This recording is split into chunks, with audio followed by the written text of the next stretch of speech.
అందరికీ నమస్కారం. నేను మీ పిసిరెడ్డి. ఆంధ్రప్రదేశ్ రాజకీయాల్లో ఏ అంశాన్నైతే టచ్ చేయకూడదో దాన్ని వైఎస్ఆర్‌సీపీ టచ్ చేసేసింది. నిప్పుతో చెలగాటం కాదు ఇది. అణుబాంబుతో చెలగాటం. వాస్తవంగా చెప్పాలంటే వైఎస్ఆర్‌సీపీ పతనానికి మూల కారణం. 2017 నుంచి అమరావతి మీద అలిగేషన్స్ చేస్తానే ఉన్నారు. భూసేకరణ మొదలు అమరావతి శంకుస్థాపన వరకు. సాక్షాత్తు అమరావతి శంకుస్థాపనకి ప్రధానమంత్రి గారు అటెండ్ అయితే ఆ కార్యక్రమానికి కూడా నన్ను పిలవద్దు, నేను రాను అని చెప్పినటువంటి ఏకైక ప్రతిపక్ష నాయకుడు వైఎస్ జగన్మోహన్ రెడ్డి. 2019 వరకు కూడా అమరావతి మీద అనేక ఆరోపణలు చేశారు. తెలుగుదేశం పార్టీ ఒకవైపు చెప్పుకుంటూ వచ్చింది, ఒకవేళ జగన్మోహన్ రెడ్డి గారు కనుక అధికారంలోకి వస్తే అమరావతిని కట్టడు, దాన్ని శ్మశానంగా తయారు చేస్తాడు, రైతులు అన్యాయం అయిపోతారు, ఈ రాష్ట్రం ఒక రాజధాని లేనటువంటి రాష్ట్రంగా తయారవుతుందని ఆంధ్రప్రదేశ్ ప్రజలకి ఆనాటి తెలుగుదేశం పార్టీ విజ్ఞప్తి చేసింది. ఒక రకంగా చెప్పాలంటే చేతులెత్తి దండం పెట్టారు. కానీ ఆనాడు ప్రజలు జగన్మోహన్ రెడ్డి గారి వైపే నిలబడ్డారు. జగన్మోహన్ రెడ్డి గారి మాటలు నమ్మారు.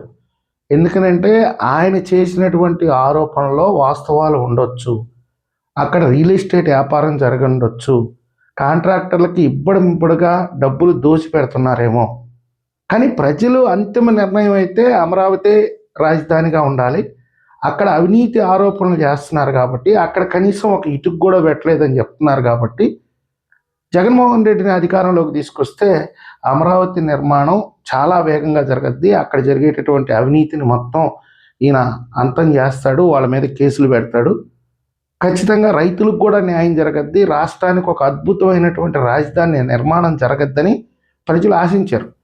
మాలాంటి వాళ్ళు, నేనే ప్రత్యక్ష సాక్షిని, రాజధాని ప్రాంతంలోకి వెళ్ళి 2019 ఎన్నికలకు ఒక 2-3 నెలల ముందు మంగళగిరి వెళ్ళాను, తాడికొండ వెళ్ళాను, తర్వాత గుంటూరులో కొన్ని ప్రాంతాల్లో అడిగాను, విజయవాడలో కొన్ని ప్రాంతాల్లో అడిగితే దాదాపుగా 80% మంది జగన్మోహన్ రెడ్డి గారి వైపే నిలబడ్డారు.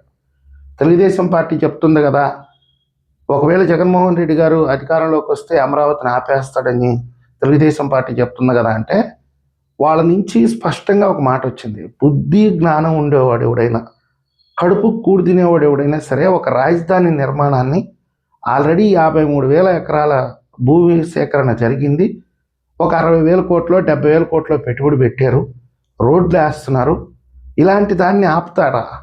మీరు ఎలా మమ్మల్ని కోచింగ్ చేస్తున్నారు? జగన్మోహన్ రెడ్డి అయితే అంత నీచ నికృష్టుడు కాదు, జగన్మోహన్ రెడ్డిది మనిషి జన్మే, మీరు అలాంటి అనుమానాలు పెట్టుకోవద్దు, ఒక్క ఛాన్స్ జగన్మోహన్ రెడ్డి గారికి ఇవ్వాల్సిందే ఖచ్చితంగా, చంద్రబాబు నాయుడు గారు చేసేది చేయనివ్వండి, రేపు జగన్మోహన్ రెడ్డి గారు వచ్చిన తర్వాత ఏం చేస్తాడో చూద్దామని చాలామంది ప్రజలు జగన్మోహన్ రెడ్డి గారి మీద నమ్మకం పెట్టుకుంటే 2019లో అధికారంలోకి వచ్చిన తర్వాత అమరావతిని శ్మశానం చేశాడు. సరే, నువ్వు కట్టకపోయావు, ఏదో ఆల్రెడీ ఉన్నటువంటి భవనాలతో ఏదో నెట్టుకొచ్చేసి నా దగ్గర డబ్బులు లేవు, నేను కట్టలేను, డబ్బులు వస్తే కడతాను, ఇప్పుడు ఆల్రెడీ పరిపాలన మొత్తం ఇక్కడి నుంచే కొనసాగుతుంది కాబట్టి ఇంకేదైనా కావాల్సింటే 4 బిల్డింగ్లు కడతానని చెప్పి వదిలేసి ఉంటే పోయిండేది. 3 రాజధానులని కొత్త కాన్సెప్ట్ తీసుకొని వచ్చారు.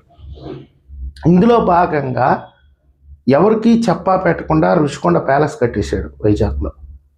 పోనీ కర్నూలుకి ఏదన్నా కొన్ని కేటాయించాడా అంటే అది ప్రతి ఒక్కటి కూడా చట్టవిరుద్ధం, అవన్నీ కోర్టులో పెండింగ్లో పడిపోయినాయి. మొత్తం మీద 5 ఏళ్ళు కాలయాపన చేశాడు. ఈ 5 ఏళ్లలో ఏదో కాలయాపన చేయటమే కాదు, అమరావతి రైతుల్ని చిత్రహింసలకు గురి చేశాడు, వాళ్ళ మీద పోలీస్ కేసులు పెట్టాడు, ఇళ్లల్లో ఆడవాళ్ళు స్నానం చేస్తుంటే ఆ బాత్రూమ్ల ద్వారా డ్రోన్లు తిప్పాడు, ఇంటింటికి ఒక పోలీసుని పెట్టాడు, మహిళల్ని మరీ ఘోరాతి ఘోరంగా నిండు చోళాల మహిళలను కూడా జుట్టు పట్టుకొని ఈడ్చుకొని వచ్చి పోలీస్ వ్యాన్లోకి లాక్కెళ్ళాడు. ఇన్ని ఘోరాలకు పాల్పడిన తర్వాత ఆంధ్రప్రదేశ్ రాష్ట్ర ప్రజలు అన్నీ గమనించి 11 స్థానాలకు పరిమితం చేశాడు. టోటల్గా అమరావతి మీద మాట్లాడే నైతిక అర్హత కూడా వైఎస్ఆర్సీపీకి లేదు. ఏదన్నా బుర్రలో కొంచెం ఉన్న గుజ్జు ఉంటే అమరావతిని టచ్ చేస్తే మనం కాలిపోతాం, 2024 ఎన్నికలకి వైఎస్ఆర్సీపీకి ఎన్ని రకాలుగా చెప్పినా వాళ్ళ పందాన్ని మార్చుకోలేదు. మేము 3 రాజధానులకి కట్టుబడి ఉన్నాం. తెలుగుదేశం పార్టీ, జనసేన, బీజేపీ ఏం చెప్పి ఎన్నికల్లోకి వెళ్ళింది? మాకు ఏకైక రాజధాని అమరావతి రాజధానిగా ఉంటుంది, మేము అధికారంలోకి వస్తే అమరావతిని కట్టి తీరుతామని స్పష్టంగా చెప్పారు వాళ్ళు. అలాంటి సందర్భంలో మీకు 11 స్థానాలు వచ్చాయి, వాళ్ళకి 164 స్థానాలు వచ్చాయి అంటే దాదాపుగా రాష్ట్రంలో ఉండే 40% మంది ప్రజలు అమరావతిని ఏకీభవించినట్టే కదా. మరి ఆ మాత్రం బుద్ధి జ్ఞానం ఉండాలి కదా. మీరు అమరావతి మీద చేయాల్సినటువంటి ఆరోపణలు మొత్తం కూడా 2017 నుంచి 19 వరకు చేసేసారు. 2019 నుంచి 2024 వరకు అధికారంలో ఉన్నప్పుడు మీరు ఏదన్నా సరిదిద్దుతారా అంటే అక్కడ ఉన్నటువంటి ప్రజావేదికని అన్ని కూల్చేశారు, కంకర మట్టి తవ్వేశారు, రోడ్లు తవ్వేశారు, చివరాఖరికి అమరావతిని శ్మశానం చేశారు. ఆ మొత్తాన్ని క్లీన్ చేసుకోవడానికే కొత్త ప్రభుత్వానికి దాదాపుగా 15,000 కోట్ల రూపాయలు ఖర్చు అయింది. పునాదులు కూడా నాశనం వేయాల్సినటువంటి పరిస్థితి. బిల్డింగ్స్ అట్టే పెట్టేశారు, వేల కోట్ల రూపాయల ప్రజాధనం. మళ్ళీ నిన్నగాక మొన్న సిగ్గు లేకుండా మళ్ళీ అమరావతి గురించి మాట్లాడుతున్నారంటే అసలు మీరు మనుషులైనా, కడుపు కూడి తింటున్నారా అర్థం కావట్లేదు.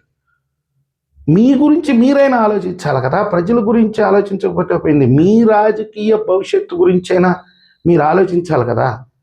దేంతో పెట్టుకున్నాం, మన బతుకు ఎలా అయ్యింది, ఏ విషయం మీద మనం జాగ్రత్తగా ఉండాలి.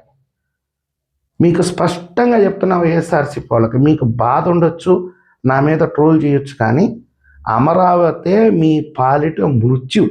ఇది రాసి పెట్టుకోండి మీ డైరీస్లో ఎక్కడైనా సరే. అమరావతి పూర్తయ్యేంత వరకు మీకు రాజకీయ భవిష్యత్తు లేదు. ఒకవేళ అమరావతి పూర్తయినా మీకు ఏదన్నా ఒక ప్రతిపక్ష స్థానం ఇస్తారేమో, కానీ మిమ్మల్ని మటుకు అధికారంలో కూర్చోబెట్టరు ప్రజలు. ఎందుకనంటే మీరు ఈరోజు క్షమాపణ చెప్పి మేము అమరావతికి కట్టుబడి ఉన్నాం, అమరావతి రాజధానిగా ఉంటుందని మీరు ప్రజలకి నమ్మబలికే విధంగా ఎన్ని ప్రయత్నాలు చేసినా మిమ్మల్ని అయితే ప్రజలు నమ్మరు. వీళ్ళు అధికారంలోకి వస్తే అమరావతిని నాశనం చేస్తారు.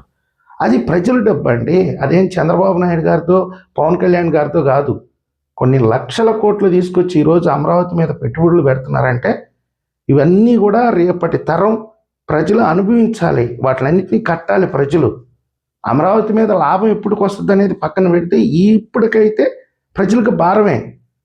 ప్రతి ఇంటి నుంచి ఈరోజు 1,00,000 రూపాయలు అమరావతి మీద పెట్టుబడి పెడుతున్నట్టే.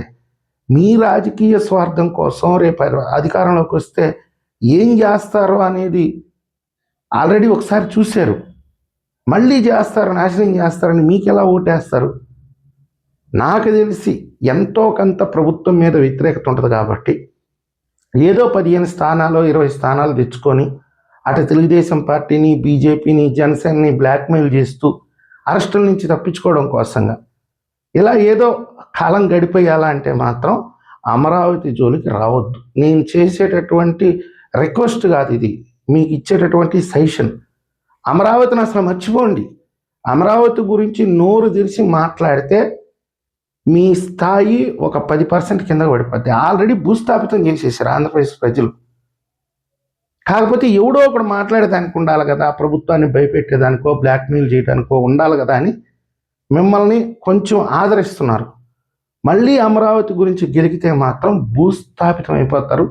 ఇది వైఎస్ఆర్సీపీ వాళ్ళు గుర్తిస్తే వాళ్ళ ఒంటికి బాగుంటుంది, వాళ్ళ భవిష్యత్తు కూడా బాగుంటుంది. ఈ వీడియో మీకు నచ్చినట్లయితే లైక్ చేయండి, సబ్స్క్రైబ్ చేయండి. ధన్యవాదాలు.